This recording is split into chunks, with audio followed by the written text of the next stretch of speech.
नमस्कार मित्रों, आज स्वास्थ्य सूत्र में चर्चा करने के लिए हमारे साथ जाने माने आयुर्वेद आचार्य वैद्य भगवान साहब पारिक हैं। मैं नमस्कार करता हूं पारिक साहब।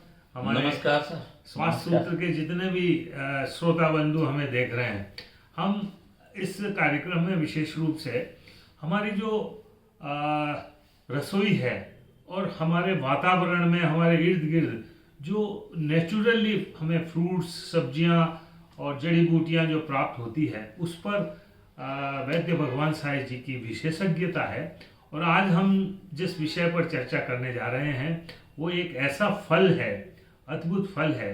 कहते हैं कि सीता के नाम पर इस फल का नाम सीताफल पड़ा था, और भगवान श्री राम ने जब 14 वर्ष वनवास में काटे, वो इसी तरह के फलों से, कंदमूल फल हुए, राम फल हुए, सीताफल हुए, इन्हीं फलों के सारे उन्होंने अपने 14 वर्ष, और किस कदर उनका व्यक्तित्व, उनकी पर्सनैलिटी, उनकी स्मार्टनेस, उनकी सुंदरता, उनका चेहरे का तेज बना रहा, तो ये इन फलों की ही करामात थी। तो वैद्य जी, विशेष रूप से सीताफल, जिसे कस्टर्ड एप्पल भी कहते हैं, आपसे विशेष रूप से हम जानना चाहेंगे इसके औषधीय गुण, क्योंकि मुझे बहुत ही स्वादिष्ट लगता था फलों के अंदर। आम के बाद मैं दूसरे नंबर पर सीताफल पसंद करता जी, था। बिल्कुल सही और कह रहे हैं। सवाई माधोपुर मेरा बचपन गुजरा है। वहाँ के जंगलों में हमने नेचुरली जो डाल के पके हुए सीताफल होते थे जो खाए, तो मैं उनको वर्णन नहीं कर सकता कितना स्वादिष्ट होता है। तो सीताफल के बीज हैं, इनके छिलके हैं, और इनका जो फल तो है, मज्जा भाग है। क्या मतलब इनके औषधीय लाभ हो सकते हैं, और आप अपने आयुर्वेद की दृष्टि से कहाँ क्या महसूस करते हैं? देखो, सीताफल ऐसा फल है जो बहुतायत में जंगलों में मिल जाता है। इसके साथ साथ सीताफल का लैटिन नाम है स्कोना अन्नोना स्क्वामोसा। अन्नोना स्क्वामोसा। और सीताफल बहुतायत में स्वास्थ्य के लिए बहुत गुणकारी है। इस भरपूर ऊर्जा से ये युक्त है।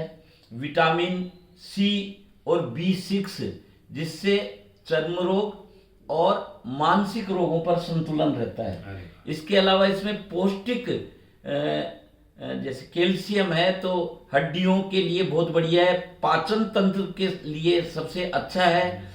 कफ और बलगम को निकालने वाला औषधीय गुण युक्त यह फल होता है। हमारे शरीर की प्रतिरोधक क्षमता भी हाँ, इसके अलावा इम्यूनिटी बढ़ाने में सीताफल का बहुत अच्छा योगदान है। इसलिए नियमित रूप से इसका सेवन करना चाहिए।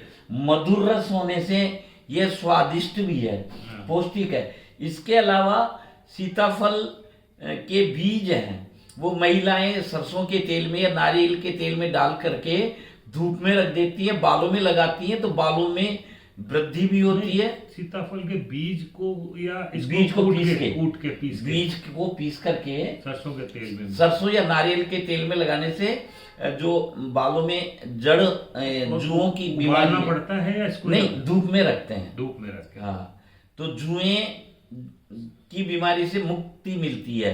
इसके अलावा सीताफल के छिलके वो हमारे पोषण में बहुत मदद करते हैं। सीताफल के छिलकों को सुखाकर पीसकर आटा बनाया जाता है, तो वह पौष्टिक आटा होता है। कहते हैं सुपर फूड हो जाता है। हाँ, सुपर फूड बन जाता है। इसके अलावा इसके छिलके पीसकर घाव कोई हो जाता है, तो वहां लेप करने से घाव भी जल्दी ठीक हो जाते हैं। क्या बात है। तो इस तरह से सब कुल मिलाकर के जीवन में सीताफल हमारे स्वास्थ्य के लिए बहुत उपयोगी है, और यह हर तरह से पाचन तंत्र में मदद करता है। कभी हम इसका थोड़ा सा यह मीठा होने के कारण शुगर या मधुमेह के रोगियों को इसका सेवन सावधानी से करना चाहिए। आप कई दवाइयों में भी इसका प्रयोग करते हैं? आयुर्वेदिक दवाओं में वैसे डायरेक्ट सीताफल को नहीं लेते, लेकिन सीताफल का प्रयोग औषधियों के साथ जो हम इनडायरेक्टली हम लोग प्रयोग कर सकते हैं, प्रयोग करवाते भी सीताफल का प्रयोग साथ में भोजन ग्रहण करें। तो मित्रों, आपने जाना, देखिए कि हमारी रसोई में भी कितने स्वास्थ्य के सूत्र छुपे हुए हैं। हर एक मसाले के अंदर, हमारी सब्जियों में, कई तरह के जो हमारे आटे हैं, फल हैं, इन सब में है। और सिर्फ इन्हें वापस इस पारंपरिक ज्ञान को समाज के सामने लाने की देरी है। और आज विशेष रूप से हमने इस सीताफल को, मेरे पिताजी बड़े मजाक में इसको जानकी फ्रूट बोला करते थे और ये कस्टर्ड एप्पल भी कहलाता है। तो सीताफल आप जब भी मौसम में आए, बाजार में हम देखते हैं, आप खूब सीताफल खाइए।